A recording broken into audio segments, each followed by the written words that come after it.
हिसार में एक बहुत ही शर्मनाक घटना घटित हुई।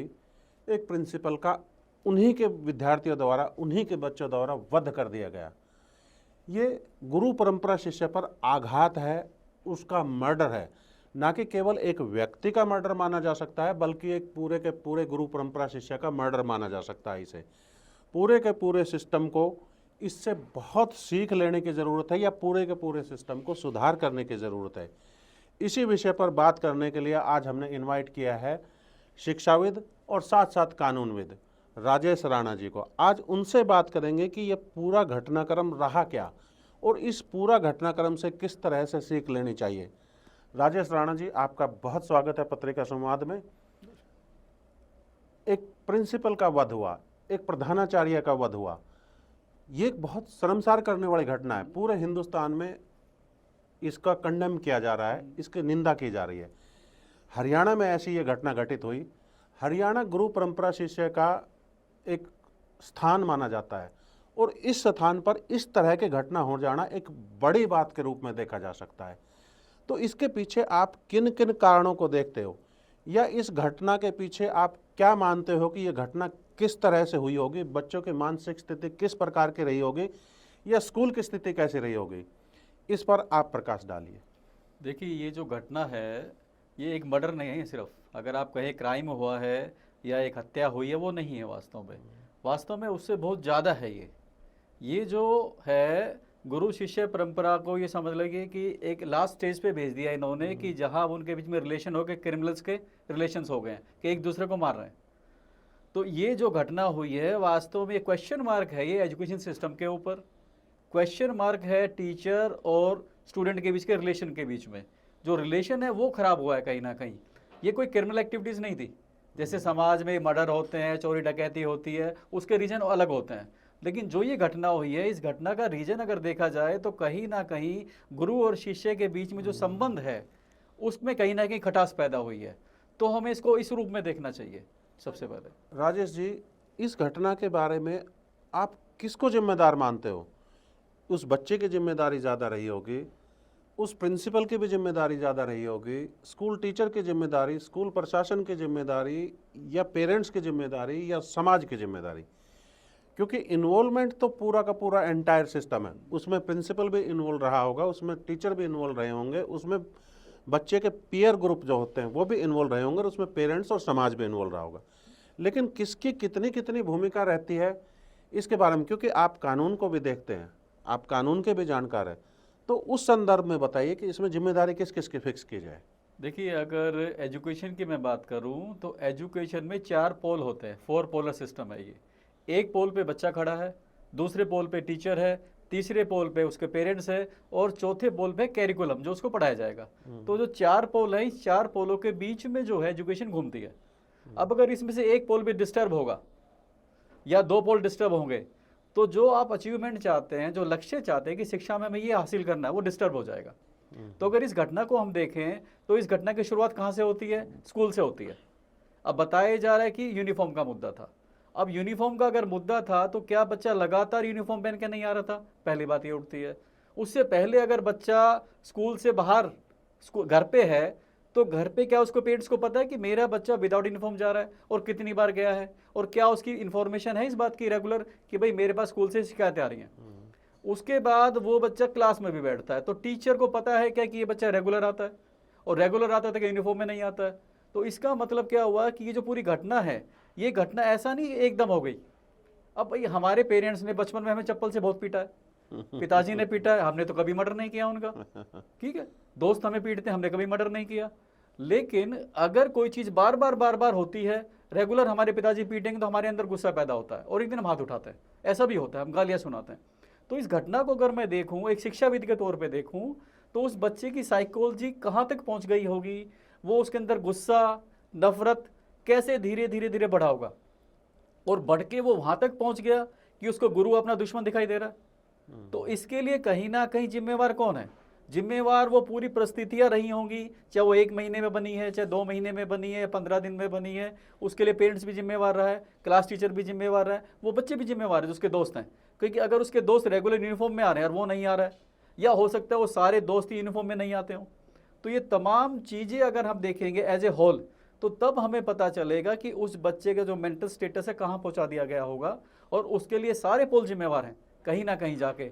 तो अकेला उस बच्चे को दोष नहीं दिया जा सकता, क्योंकि बच्चा तो स्कूल में पढ़ने गया है, और पढ़ने गया है तो इसका मतलब उसका भी मन तो साफ है, वो पढ़ना चाह रहा है। तो कहीं ना कहीं परिस्थितियाँ जो पैदा हुई हैं, इसको एनालिसिस करने की ज़रूरत है, और बहुत कॉम्प्रेंसिव वे से एनालिसिस करना पड़ेगा, नहीं तो हमें समझ ही नहीं पाएंगे कि बच्चा आजकल रेबल क्यों हो रहा है। देखो, कोई भी एजुकेशनल इंस्टीट्यूट हो, कोई ऑफिस हो, और चाहे परिवार हो, वहाँ डिसिप्लिन बहुत इम्पोर्टेंट रोल प्ले करता है। और परिवार के अंदर हमारा परिवार का मुखिया जो हमारे पिताजी होते हैं या हमारे दादाजी होते हैं, वो लोग डिसिप्लिन बना के रखते हैं। छोटे बड़े के नियम क्या होंगे, कान कायदे क्या होंगे, बहुत सारी चीज़ें होती है। तो डिसिप्लिन परिवार के अंदर भी होते हैं, डिसिप्लिन ऑफिस के अंदर भी होते हैं, डिसिप्लिन स्कूल में भी होते हैं, और डिसिप्लिन तमाम तरह के इंस्टीट्यूट्स में होते ही होते हैं। तो यदि डिसिप्लिन बनाने के लिए वहाँ का मुखिया या वहाँ का बॉस प्रयास करता है और उनको प्रेशराइज करता है कि वो डिसिप्लिन में रहे, तो गलत तो नहीं नज़र आता। चाहे वो 2 महीने से प्रयास कर रहा हो, चाहे वो 2 साल से प्रयास कर रहा हो, लेकिन वो लगातार प्रयासरत थे। लेकिन इस बात को लेकर इतना गुस्सा बढ़ जाना और इतना आक्रोशित हो जाना कि उसी के मर्डर तक बात आ जाए, ये बात कुछ दिमाग में बैठती नहीं कि किस तरह से हुआ होगा, क्यों हुआ होगा। यदि डिसिप्लिन बनाने को लेकर ही इतना आक्रोश है, तो फिर एजुकेशनल इंस्टीट्यूट चल कैसे पाएंगे? देखिए, उसके लिए हमें एजुकेशन को समझना पड़ेगा। वास्तव में क्या है कि एक मास्टर होता है और एक टीचर होता है। हम मास्टर को ही टीचर मान लेते हैं। हमारी सबसे बड़ी गलती क्या है कि मास्टर को टीचर मान लेते हैं, जबकि मास्टर और टीचर दो डिफरेंट कम्युनिटी हैं। मास्टर कौन होता है? आप ये देखिए, फौज में पीटी मास्टर होते हैं, या फिर वहाँ ट्रेनिंग देने वाले मास्टर्स होते हैं। मास्टर का मतलब क्या है? एक खास स्किल में किसी को पारंगत करना, एक खास स्किल में पारंगत करना। इसके अलावा उसके पास कोई जगह नहीं है। आप फौज में जाइए, यूनिफॉर्म प्रॉपर नहीं है तो आपको सजा दे देंगे, वहाँ ऑप्शन ही नहीं है कोई इसके अलावा। अगर आप डिसिप्लिन नहीं मानते हैं तो ऑप्शन नहीं है, या तो आप वहाँ का रहेंगे तो डिसिप्लिन मानेंगे, नहीं तो आपको बाहर कर दिया जाएगा। तो जो मास्टर है उसका ये काम है। लेकिन अब आते हैं टीचर पे। अब टीचर कौन होता है? टीचर मास्टर नहीं होता, पहले हमें समझना पड़ेगा। क्योंकि मास्टर का काम है खास स्किल में ट्रेनिंग देके उसको डिप्लॉयमेंट दे देना, कहीं भी लगा देना, जबकि टीचर का काम नौकरी दिलवाना नहीं है। पहली बात, टीचर का काम कोई खास स्किल पैदा करना नहीं है। अगर हम एजुकेशन की बात कर रहे हैं तो एजुकेशन क्या है? जब हमें बीएड में क्या पढ़ाया जाता है, व्हाट इज एजुकेशन? तो एजुकेशन की जब बात आती है तो हम कहते हैं ऑल राउंड डेवलपमेंट, यानी आपका फिजिकल, मेंटल, एस्थेटिक, मेंटली, या जितने भी डेवलपमेंट्स हैं वो सारे आपको करने पड़ेंगे। तो आप टीचर कौन है? आप डेवलपमेंट करने वाले हैं। तो आप किसी एक खास स्किल पे ध्यान नहीं दे सकते, पहली बात तो। अब होता क्या है कि हमने ट्रेंड मान लिया कि भाई बच्चे के 10 में से अगर 8 नंबर आए तो अच्छा बच्चा है, और अगर नहीं आए तो वो नालायक है, डल है, वो ज़िंदगी में कुछ नहीं कर सकता। जबकि ये एम ऑफ एजुकेशन तो है ही नहीं। आप मास्टर की बात कर रहे हो, मास्टर का काम क्या है? अगर पीटी नहीं आई तो ज़िंदगी बर्बाद हो जाएगी, बाहर निकाल देंगे। जबकि स्कूल का काम क्या है? आपके सारे एक्टिविटीज़ को डेवलप करना, आपके माइंड को डेवलप करना। अब हो सकता है किस एक्टिविटी के जरिए आप जीवन में कामयाब हो जाएं। अगर आप में क्रिएटिव स्किल है तो मान लो आप क्रिएटिविटी बन के कुछ और बन जाएंगे, तो वहाँ मैं तो काम नहीं आएगा आपका। आप ये समझिए, अगर आप अच्छे एक्टर्स हैं, एक्टिंग अच्छी कर रहे हैं, तो एक्टिंग फील्ड में चले जाएंगे, वहाँ आपकी इंग्लिश काम नहीं आएगी। तो एक टीचर का काम क्या है? ऑल राउंड डेवलपमेंट करना। जबकि टीचर अब मास्टर बन के रह गया है। वो ये कहता है भाई क्लास में अगर मेरिट नहीं आई, अगर क्लास में 100 में से 100 नंबर नहीं आए तो सारे गधे हैं, नालायक हैं। ये शाबाशा यूज़ करते हैं वो बच्चे टीचर्स के लिए, और टीचर बच्चों के लिए यूज़ कर रहा है। इसी तरह इसका रिवर्ट क्या होगा फिर? रिवर्ट ये होगा कि बच्चा भी बोलता है। बल्कि आजकल 2 सेकंड क्लास का एक बच्चा ये बोल रहा है कि मुझे 6 सब्जेक्ट 6 टीचर पढ़ाती है, और एक बच्चा मैं अकेला कैसे पढ़ लूँ? वेरी इंपॉर्टेंट चीज़ है। एक 2 साल का सेकंड क्लास का बच्चा ये बात कह रहा है, तो इसका मतलब हम कहीं ना कहीं टीचर से दूर हट के मास्टर बनते जा रहे हैं। और यही इंस्टीट्यूशन में भी हो रहा है। अगर एक बच्चा यूनिफॉर्म में नहीं आया, मान लेता हूँ मैं, चलो, ये नहीं है कि आप मास्टर है तो उसको बाहर भगा देंगे, मारेंगे पीटेंगे, नहीं। रीज़न हो सकता है उसका, हो सकता है यूनिफॉर्म खराब हो, गीली हो गई हो, और भी बहुत सारे रीज़न है, फट गई हो, there are so many reasons. लेकिन हम उस रीज़न पे जाते ही नहीं। जैसे ही बच्चा सामने यूनिफॉर्म नहीं, सीधा डंडा मारना शुरू कर देते हैं, सीधा उसको गालियाँ देना शुरू कर देते हैं, पेरेंट्स को फ़ोन कर देते हैं। हम मास्टर बनने की कोशिश कर रहे हैं। Try to be teacher. एक गुरु का दर्जा बहुत बड़ा है। जब गुरु मास्टर बनेगा तो फिर बच्चा जो है गुरु शिष्य परंपरा को भूल के फिर वो ट्रेनर बन जाएगा, और ट्रेनर जो है और ट्रेनी जो है उनके रिलेशन आपस में अच्छे कभी नहीं होते हैं, वो तो आपस में नफरत पैदा करते हैं एक दूसरे के साथ। तो प्रॉब्लम यहाँ है इसकी है। हमारा एजुकेशन सिस्टम हमेशा नंबरों पे आधारित रहा है और आज भी है। हम मिलेनियम सिटी गुड़गांव में रह रहे हैं, एजुकेशनल इंस्टीट्यूट चला रहे हैं। अगर हम बच्चे को अच्छे नंबर नहीं दिलवा पाए तो ना तो हम एक अच्छे अध्यापक हुए, ना हम एक अच्छे स्कूल संचालक हुए, तो ना हम एक अच्छे टीचर हुए। तो अगर अच्छे नंबर आ गए, किसी बच्चे के 100 आउट ऑफ 100 आ जाते हैं, तो अखबार उसको सुर्खियों में जगह देता है, ऊपर के स्थान पर जगह आती है। अखबारों में फ़ोटो भी छपता है और स्कूल का नाम भी छपता है और टीचर का नाम भी छपता है और मीडिया भी उसका इंटरव्यू लेने के लिए पहुंच जाता है। तो अखबार हुआ, इलेक्ट्रॉनिक मीडिया हुआ और तमाम तरह के समाज के प्रबुद्ध लोग हुए, वो सब उसको अच्छा मानने लगते हैं। तो टीचर अच्छा दिखने के लिए क्या करेगा? बच्चे को अच्छे नंबर दिलवाएगा, ना कि एक अच्छा इंसान बनाएगा। जब हमारी डिमांड, हमारी मांग ही यह है कि अच्छे नंबर आने चाहिए, तो फिर हम अच्छे नंबरों की तरफ ही दौड़ेंगे। तो ये टीचर कहो, मास्टर कहो, सब के सब अच्छे नंबर दिलवाने की तरफ दौड़ लगा रहे हैं, भाग रहे हैं। उनका भी, टीचर्स का भी रिपोर्ट कार्ड तैयार होता है, किस बच्चे के कितने मार्क्स आए ये टीचर के अकाउंट में लिखा जाता है, उसी पे उसका सैलरी इंक्रीमेंट होता है, उसी पे उसका प्रमोशन होता है। चाहे गवर्नमेंट स्कूल के टीचर हो, चाहे प्राइवेट स्कूल के टीचर हो, सब के सब नंबर के पीछे दौड़ लगा रहे हैं। कभी कोई डिमांड उठी किसी भी मीडिया में कि अच्छे नंबर लेना सफिशिएंट नहीं है, अच्छा इंसान बनना, अच्छे एथिक्स देना और एक अच्छा सामाजिक दायित्व वाला व्यक्ति बनना, वो ज़्यादा इम्पोर्टेंट है। जिसकी सोच सकारात्मक हो, जो फ्रस्ट्रेशन से ना भरा हुआ हो। एजुकेशन का मतलब तो ये सारे सब कुछ होता है कि उसकी सोच इस तरह से डेवलप करना कि वो सकारात्मक सोचे, वो नेगेटिविटी की तरफ ना भागे, उसमें फ्रस्ट्रेशन ना हो, वो सच्चाई से डिसीजन ले पाए, अच्छे बुरे का ज्ञान प्राप्त हो जाए उसको। लेकिन एजुकेशन सिस्टम क्या कहता है कि नहीं, आपने रटना है, क्वेश्चन आंसर लिखने हैं, नंबर आपके 100 में से 98 आ गए, 99 आ गए तो आप बहुत अच्छे बच्चे, अगर आपके 80 आ गए, 82 आ गए तो आप अच्छे बच्चे नहीं। 80-82 नंबरों तक के भी बच्चों को अच्छा नहीं देखा जाता, उनके टीचर को भी सम्मान की दृष्टि से नहीं देखा जाता। तो ये सिस्टम ही कहता है।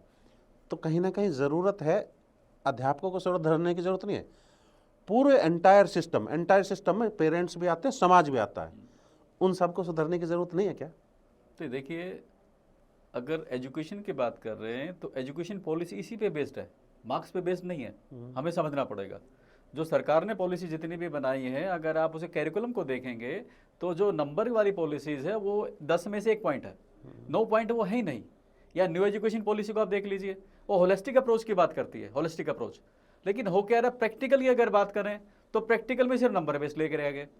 तो ये गलती कहीं ना कहीं एजुकेशन डिपार्टमेंट की भी है। मैं मानता हूँ कि जब आपकी पॉलिसी होलिस्टिक अप्रोच की है, आप उसमें 10 पॉइंट 20 पॉइंट स्केल लेके बैठे हैं पहले से ही, कि आप एक्टिविटीज़ को भी काउंट कर रहे हैं, तो फाइनल रिजल्ट में आप उसको कोई नहीं काउंट करते हैं।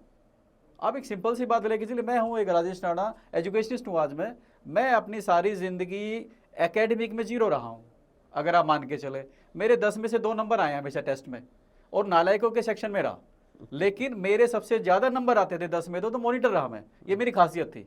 मतलब नालायकों के सेक्शन में सबके 0 नंबर और 10 में से मेरे 2, तो मैं क्लास का मॉनिटर। तो यानी मेरे अंदर कैपेसिटी तो थी ना, अगर ये सोचने की बात है। लेकिन मेरी टीचर क्या कहती थी, ये नालायकों का सेक्शन है, ये गधे हैं, ये जड़ है, ये बुद्धि है। और आज मैं कौन हूँ? शिक्षाविद हूँ, एक एडवोकेट्स हूँ, एक अच्छा नेता हूँ, कितने सारे काम कर रहा हूँ। तो मेरे अंदर कैपेसिटी थी ना, सिर्फ नंबरों के आधार पर आप मुझे चेक कर रहे हैं। तो सरकार ने पॉलिसी तो बनाई है, लेकिन हम सरकार से निवेदन करते हैं कि जो पॉलिसी है उसे ग्राउंड पे उतारिए, आप सिर्फ नंबर बेस्ड मत बनाइए इसको। सर, किस पॉलिसी की बात हो रही है मुझे नहीं पता। एनईपी में बिल्कुल 100% सहमत हूँ कि होलिस्टिक डेवलपमेंट, ओवरऑल डेवलपमेंट की बात कही गई है, निश्चित रूप से कही गई है। लेकिन आज भी मैं गवर्नमेंट की बात करता हूँ कि गवर्नमेंट सिस्टम क्या कहता है कि गवर्नमेंट स्कूल में यदि बच्चों के नंबर ठीक नहीं आए तो उसका इंक्रीमेंट रोक लो जी, है ना, उसका ट्रांसफ़र कर दो जी कहीं दूसरी जगह जो नेगेटिविटी से भरा हुआ एरिया। ऐसे चिन्हित कर रखे हैं कुछ एरिया कि जिसके अच्छे नंबर आए उसको फलां जगह भेज दो। तो फिर ऐसा क्या गवर्नमेंट ही अपने प्रावधानों का पालन नहीं करती? तो गवर्नमेंट को तो कम से कम करना चाहिए। फिर आ जाते हैं बोर्ड की तरफ, जो एजुकेशनल बोर्ड है, चाहे वो हरियाणा स्टेट बोर्ड है, चाहे वो सीबीएसई है। क्या जिनके अच्छे मार्क्स आते हैं जिन बच्चों को, उनको सर्टिफिकेट नहीं भेजते है वो? होलिस्टिक डेवलपमेंट की बात कहाँ होती है? नंबरों की बात होती है ना। इनिशियली मुझे याद है कि सीबीएसई ने 2-4 साल पहले, 5 साल पहले की थी एक बार इसकी शुरुआत, और तुरंत प्रभाव से उसको हटा दिया। तो क्या एनईपी को वो लोग नहीं मानते? उनको भी एनईपी पढ़ लेनी चाहिए ना। नियम बनाते वक्त वो भी तो एनईपी के अकॉर्डिंग ही बनाए, जबकि एनईपी की दुहाई देते हैं। देखिए क्या चीज़ है, आप एक सिंपल सी बात लें, 10वीं के बाद जब आपको साइंस या आर्ट्स चूज करनी होती है तो आप किस बेस पे चूज करते हैं? आप नंबरों के बेस पे चूज करते हैं, ठीक है।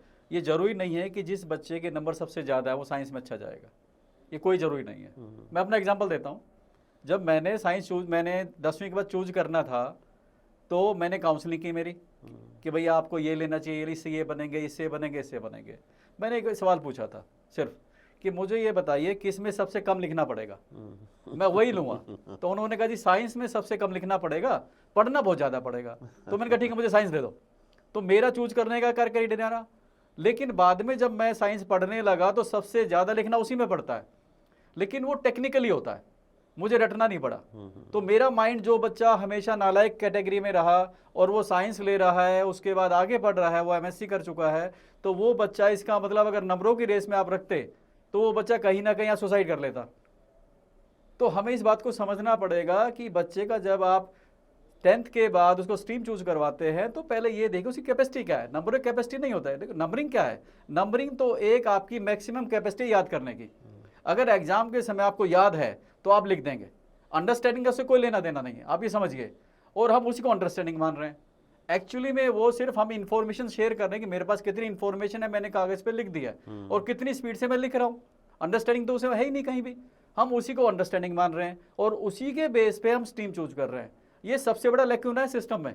और जितने भी शिक्षाविद हैं या बोर्ड्स के चेयरमैन हैं, उसको इस बात को समझना चाहिए कि नंबरों का अंडरस्टैंडिंग से कोई लेना देना नहीं है। और यही वजह है कि बहुत सारे बच्चे 11th 12th में साइंस लेते हैं, आगे इंजीनियरिंग भी करते हैं, उसके बाद ड्रॉप आउट हो जाते हैं। क्यों होते हैं? देखिए बड़े बड़े हीरो है, मेडिकल किया, डॉक्टर बने, फिर छोड़ दिया, कहते नहीं मेरा इंटरेस्ट ही नहीं है। तो आपकी वजह से वो बने थे, बच्चे का इंटरेस्ट नहीं था। तो हमें इस बात को समझना पड़ेगा। और पिछले 20 साल का इतिहास है, आप उसको बदलने की कोशिश क्यों नहीं कर रहे हैं?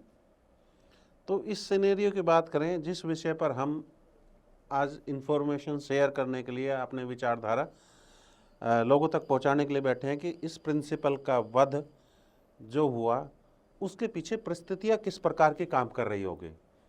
तो उन परिस्थितियों में आप एक कानूनविद भी है, कानून के दृष्टिकोण से भी सोचते हैं, क्या उस बच्चे को सजा दे देना, उसको 14 साल की सजा दे देना, 12 साल 10 साल की सजा दे देना, क्योंकि उसने कानूनी अपराध तो किया ही है, तो क्या वो पर्याप्त रहेगा या उसे कम सजा मिलनी चाहिए और उसमें इम्प्रूवमेंट ज़्यादा करने का प्रयास करना चाहिए, उसके काउंसलिंग सेशन ज़्यादा होने चाहिए?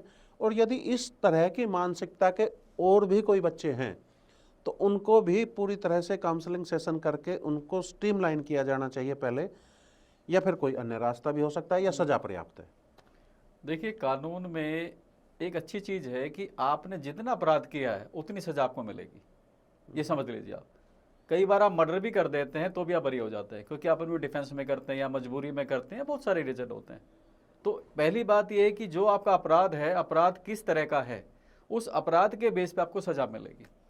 अब जो ये केस है हमारा प्रेजेंट वाला केस, इस केस में जो इन्वेस्टिगेशन है बड़ी कॉम्प्रिहेंसिव होनी चाहिए, बहुत व्यापक। मतलब कैसे? अगर उस बच्चे ने मर्डर किया, वहाँ तक पहुँचा है वो, तो उसमें पेरेंट्स का रोल क्या है? क्या पेरेंट्स को जानकारी थी और कब से जानकारी थी इस बात की कि बच्चे के अंदर कहीं ना कैसी भावनाएं पैदा हो रही हैं? टीचर्स को गवाह बनाना चाहिए, जो उनके क्लास टीचर्स हैं उनका स्टेटमेंट लेना चाहिए कि भाई ये बच्चे का बिहेवियर कब से चेंज होना स्टार्ट हुआ है और क्या रीजन रहे हैं उसके साथ साथ उसके दोस्तों का विटनेस बनाना चाहिए कि भाई ये बच्चा कब से ये गलत रास्ते पे जा रहा है या ऐसा सोचने लगा है। तो जब इन चीज़ों का पता करेंगे तो ये पता चलेगा कि वास्तव में समस्या कहाँ थी, कब पैदा हुई, कितने साल पहले पैदा हुई, कितने महीने पहले पैदा हुई। और जब इन सारी चीज़ों को देखेंगे तब हमें उस बच्चे का अपराध कितने % है ये हमें समझ आएगा। अभी तो 100% दिखाई दे रहा है, लेकिन लास्ट में हो सकता है जाके पता चले कि 25% वो बच्चा जिम्मेवार है और 75% जिम्मेवार है पूरा समाज। तो अगर हम इसकी इन्वेस्टिगेशन इस वे से करेंगे तो फ्यूचर में इस तरह की घटना होना कम से कम हो सकता है, कम से कम।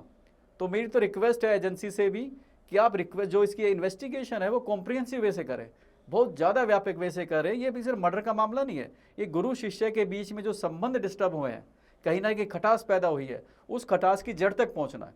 और अगर किसी बीमारी का डायग्नोसिस अच्छा हो जाए तो उसकी रेमेडी आप अच्छी दे सकते हैं।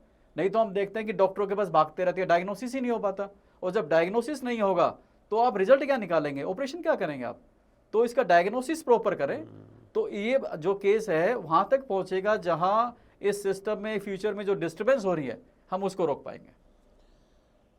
साइकोलॉजी के रूप में भी अगर देखा जा सकता है कि साइकोलॉजी भी बहुत रोल प्ले करती है किसी भी गुनाह को करवाने के लिए। और वो साइकोलॉजी पनपती कैसे है, साइकोलॉजी काम कैसे करती है। हम बार बार किसी चीज़ को देख रहे हैं, जैसे मैं उदाहरण देता हूँ फिल्मों की बात। आजकल की फिल्में बहुत हिंसक हो रही है, बहुत हिंसा उसमें दिखाते हैं, किस तरह से मार धाड़ दिखाते हैं। तो हमारी मेंटेलिटी हिंसक डेवलप होती ही होती है। फिर सोशल मीडिया पर, ये सोशल मीडिया हमारा विचार निर्धारक हो गया एक तरह से, कि वो जैसे चाहता है हमें उस तरह से चलाता है। सोशल मीडिया कंप्लीट एक मेंटेलिटी सेटअप करने वाला हो गया। तो हम किस तरह से चलेंगे, किस तरह से व्यवहार करेंगे, किसके साथ कैसा व्यवहार करेंगे, ये तय करता है सोशल मीडिया। मैंने ऐसे एक रिपोर्ट में देखा था, सर्वे रिपोर्ट में। तो हमारी साइकोलॉजी क्या फिल्मों से, सोशल मीडिया से इन्फ्लुएंस होती है? और यदि ऐसा होती है तो इस बच्चे की भी हिंसक प्रवृत्ति वहीं से आई होगी। तो आप ऐसा नहीं मानते कि इन पर भी अंकुश लगाने की ज़रूरत है, फिल्मों पर भी और सोशल मीडिया पर भी? देखिए, फिल्मों का बहुत बड़ा रोल है। अगर आप थोड़ा सा पीछे चलेंगे, 90s में चलिए आप, तो अब जितने भी फिल्में कॉलेज बेस पे बन रही है वहाँ क्या दिखा रहे हैं आप, वहाँ प्यार मोहब्बत दिखा रहे हैं आप। हर फिल्म में पढ़ाई नहीं दिखाते कहीं भी है। उससे भी बढ़ के क्या हो रहा है कि प्रोफेसर और बच्चे के बीच में प्यार हो रहा है। तो ये क्या आप दिखाना चाह रहे हैं? तो यही दिमाग हमारे बच्चों में पैदा हो रहा है। आप ये देखिए 90s की फिल्में, 2000 की फिल्में जो थी, वो सारी फिल्मों में यही चीज़ें भरी पड़ी हैं। तो आज जब बच्चा कॉलेज में जाता है तो पहले गर्लफ्रेंड ढूंढता है, बॉयफ्रेंड ढूंढता है। क्यों? क्योंकि आपने दिमाग में फिट कर दिया है उसके, और इसके लिए मीडिया जिम्मेवार है।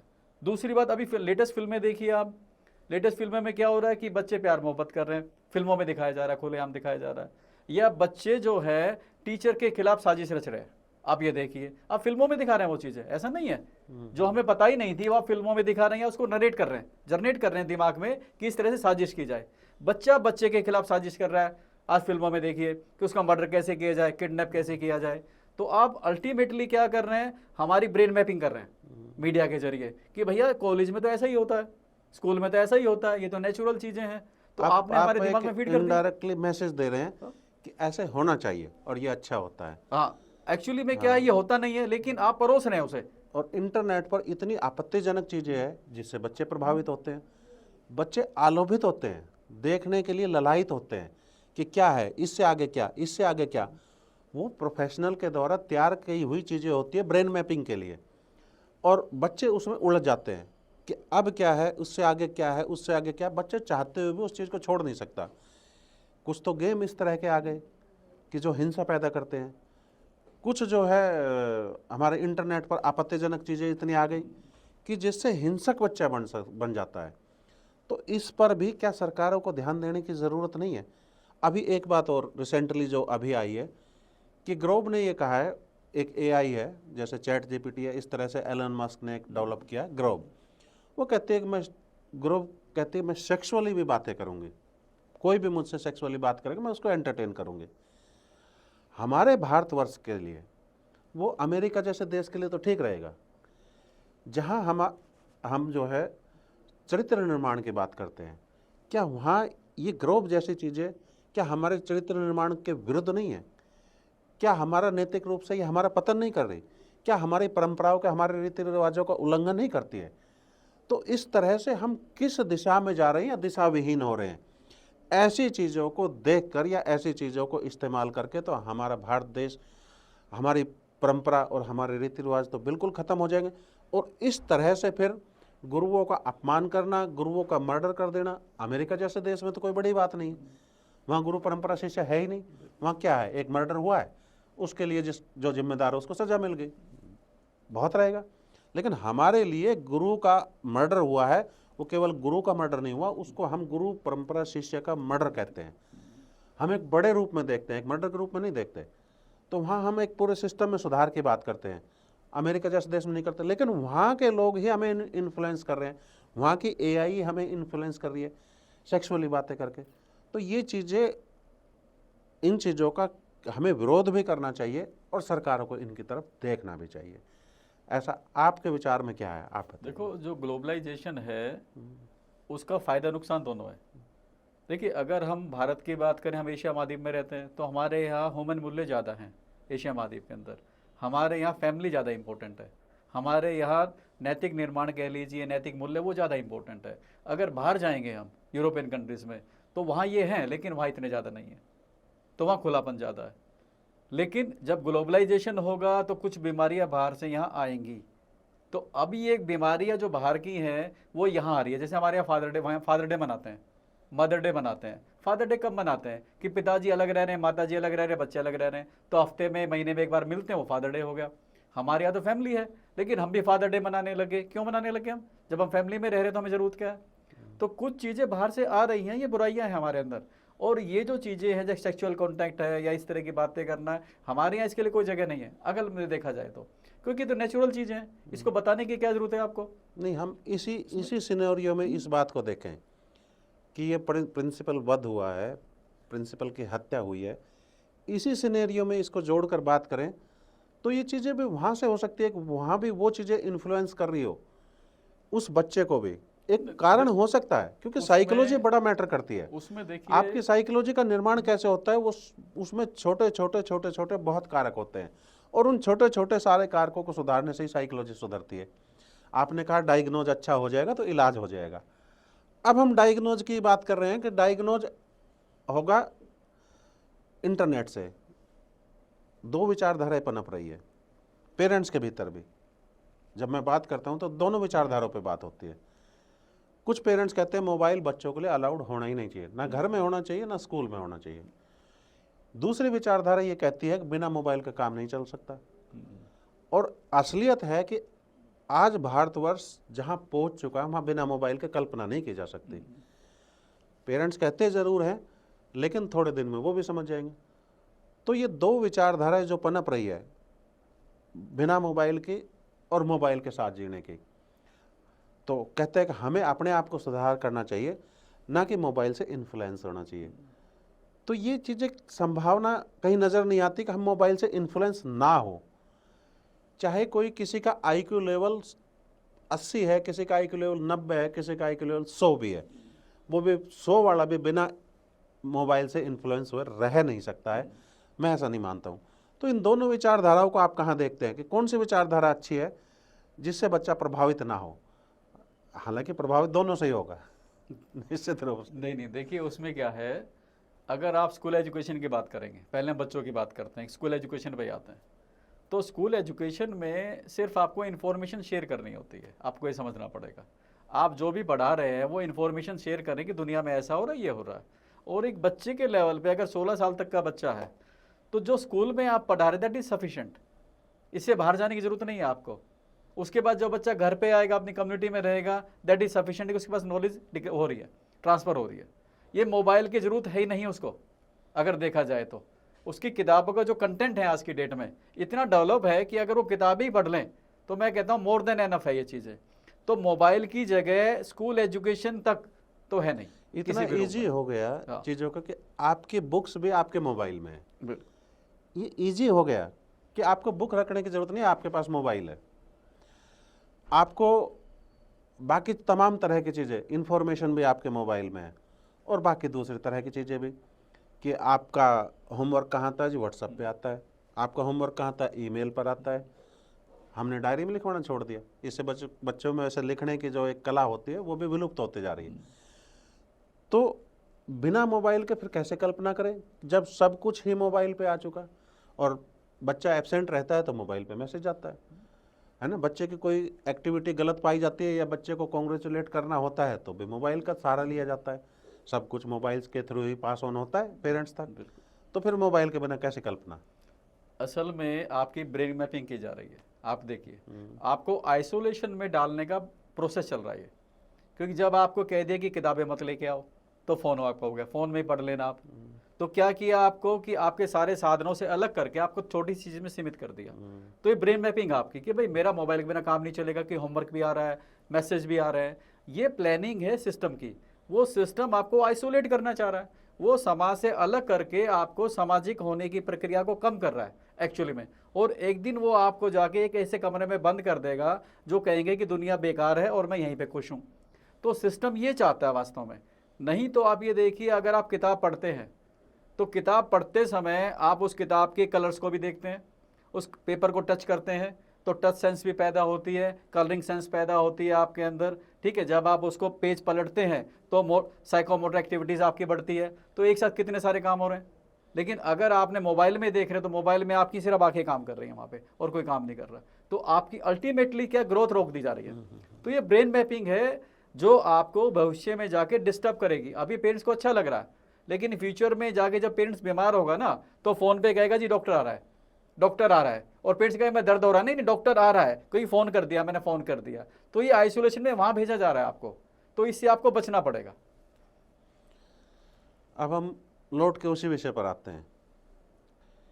मर्डर तो हुआ है, क्राइम कह लीजिए उसको, कानूनी पक्ष में क्राइम कह सकते हैं, आध्यात्मिक रूप से कह सकते हैं गुरु परंपरा शिष्य का वध हुआ है। तो एक डर का माहौल है पूरी टीचर कम्युनिटी में, डर लगता है।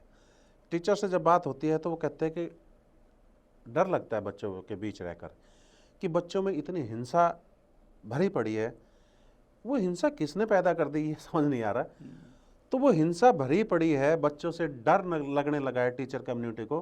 तो इस टीचर कम्युनिटी को आप क्या मैसेज देंगे, किस तरह से कन्विंस करेंगे कि उनको डरने की ज़रूरत नहीं है, या फिर क्या कार्य करने की ज़रूरत है। जब डरने की ज़रूरत नहीं है तो कार्य कैसे करें, किस तरह से करें।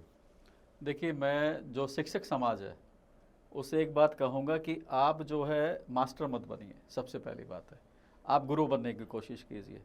जब आप गुरु बनेंगे, देखिए आप एक छोटी सी बात समझिए, जो बच्चा है ना, बच्चा एक कुरान की तरह है, एक बाइबल है, या गुरु ग्रंथ साहिब मान लो, कुछ भी मान लो, उसके अंदर बहुत कुछ छुपा हुआ है। आप जब उसके अंदर झांकना शुरू करेंगे ना तो आपको बहुत सारी उसमें संभावनाएं दिखाई देंगी। लेकिन आप अगर उसको बाहर से ही देख लेंगे तो जो आपको बता दिया कि इसमें ऐसा होता है, उसमें ऐसा होता है, तो वहाँ फंस के रह जाएंगे।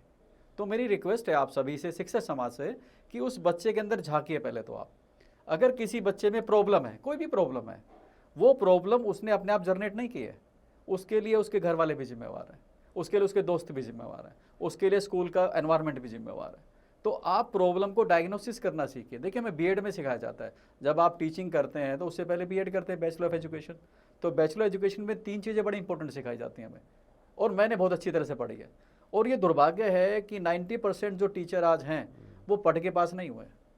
वो लास्ट में एग्ज़ाम के नोट पढ़ लेते हैं और वो पास हो जाते हैं। तो उनको यही नहीं पता व्हाट इज़ एजुकेशन। तो आप एक बार किताबें दोबारा निकालिए। देखिए, उसमें 2 चीज़ें आती हैं। सबसे पहले क्या आती है कि knowledge, understanding, application, skill. 4 objective हो हमारे एजुकेशन के।